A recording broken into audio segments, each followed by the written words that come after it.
Hi everybody, I've been mixing some colours together today.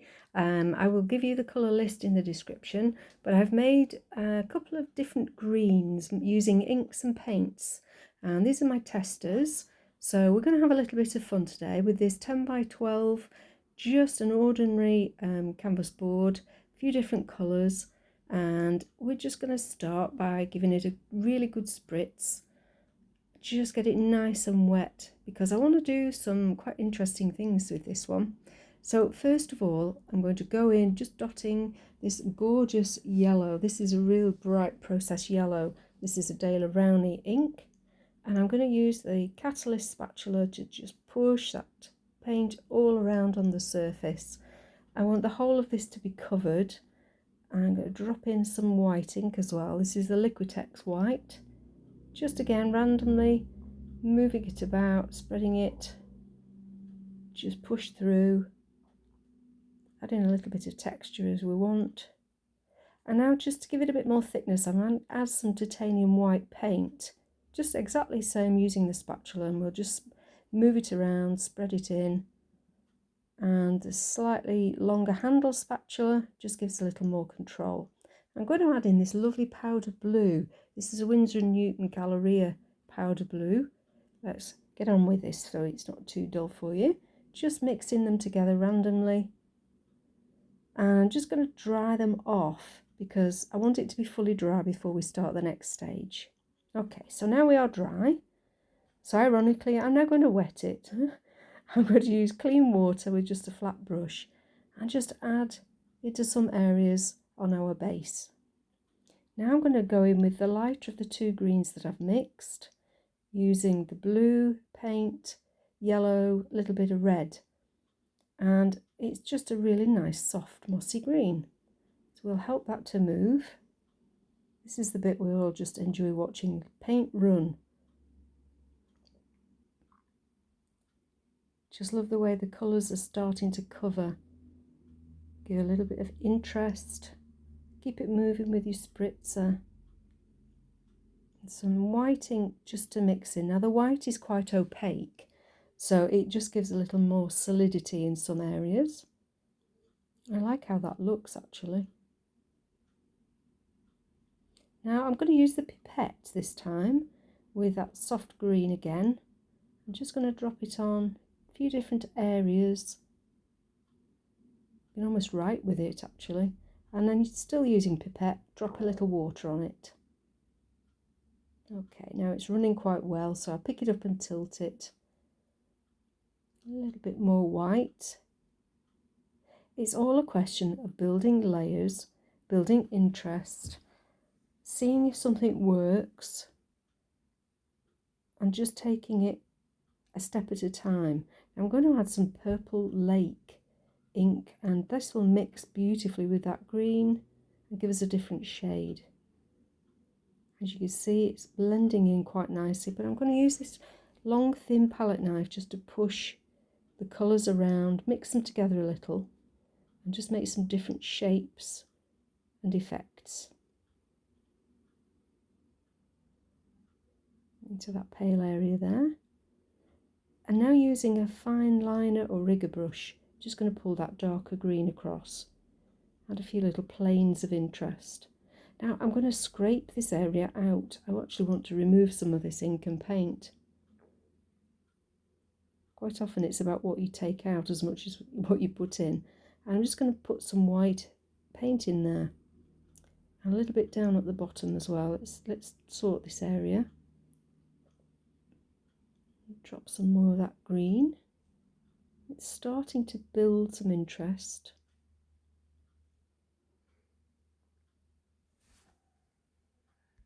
Just adding it into different areas. Okay. It's a little bit more controlled with the brush. Now I'm going for it. I'm going to actually wipe out a lot of that area I've just put in the bottom, just because I'm not keen on it. So I'm going to go back in with the powder blue and a little bit more of the white and just blend that a bit and see what we end up with. And I'm going to do the same at the top. I've got a sense of a sort of landscape forming here. So I'm going to mix the white, the blue and spread it across, and I've just added in a little bit of Prussian Blue, which is quite strong, but that's okay, we'll blend it in. And while it's still wet, I'm going to use the spatula silicone to pull it down. It can give us a nice smooth line, and that's looking nice. I'm going to do the same at the bottom as well. Picked up a little green now, I'm not too worried. And we've just got a nice smooth base. Now, I want to add a little bit of texture, but just with paint. So I'm just tapping the blade of this thin knife onto the paint, and then just tapping it to get some ridges, some little splatter marks. Because when we use the inks on them, they're going to have an interesting effect. Now, I should have done this bit first, so I'm going to turn it upside down. Lateral thinking, and just dotting it along the edge where the blue meets the yellow. Again, just gently tapping. And just while it's still damp, just soften the edges out. A little bit of blending out. Okay, now this is dried overnight. So I'm going to start adding some interest. We can see the ripples, they're looking really effective. And again at the top. Okay, so I'm going to actually wet that top area. I'm working the right way around for a change. Just with clean water, because I had an idea. I'm going to add some white ink, because I actually realised I quite like the yellow when I finished last night. So I want to get that back a bit, but I don't want it too harsh. So I'm just going to soften it down with the white, just dribbling it all the way along, all the way across.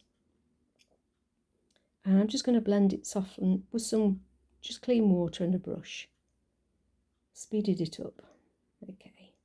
And just soften the very tops, the edges, again just with water, and I'm just going to dab those so we have a bit softer line where the yellow meets the blue.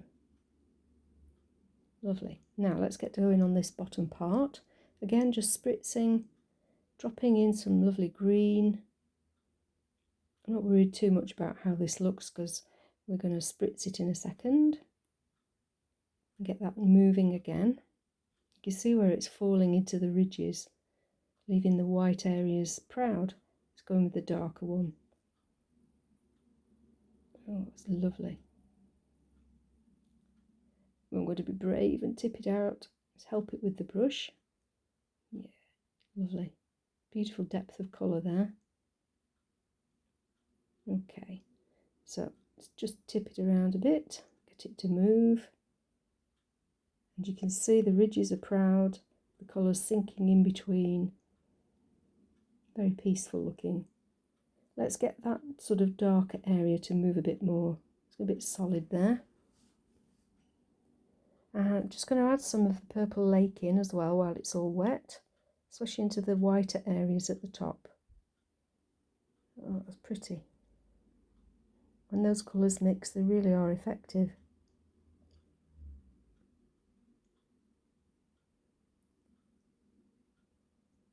And just using a brush just to blend some green in, mix it with the purple lake, just random, just adding little bits here and there, push the colours, blend them together while they're still wet. And now I'm going to use the spatula and just actually push this paint about. Because the silicone is soft, it's not going to damage what we've put on. The paint is completely dry, so it's not going to move. It's just really helping all that paint to move, all the ink to go into the little holes and grooves, and pushing it round. Looking great. I'm going to add a little bit more yellow because this will tie this bottom half in with the top half of the picture. We don't want to look like two separate pictures. And again with the white, just to soften some of the colours, different areas. They'll all mix together beautifully. And now it's just tickle the paint, tickle the ink, soften it, take it across the previous layers that are dry. We can still see them through it because they're transparent inks, but it gives such depth and interest. I put a bit more green and I'm just dabbing into some areas, lifting out and sort of dotting the colour as well into some other places. And using this knife, push some of that white over the darker areas and some of the darker colour over the pale areas. It gives a sense of foreground, interest going on, pulling that ink down, creating depth. Okay, now I just decided I would like a few more little bits of detail up at the top to connect the two areas, but you don't have to do this. This is just a little idea that breaks up some of the areas, just adding in the same colours, just to connect the dots, if you like. I didn't think of that pun while I was doing this. I'm just going to soften it with a little bit of kitchen roll. There we go. Now you see that looks like a landscape, fields, different interests. I've enjoyed doing this and I hope that you will as well. Please visit the community page where you can now actually share your thoughts with other subscribers as well as myself. So I look forward to seeing some of your comments, questions, or maybe ideas that you've tried that you think other people will enjoy. I hope you've enjoyed this and I will look forward to seeing you very soon with some new projects. Take care, keep painting. Bye for now.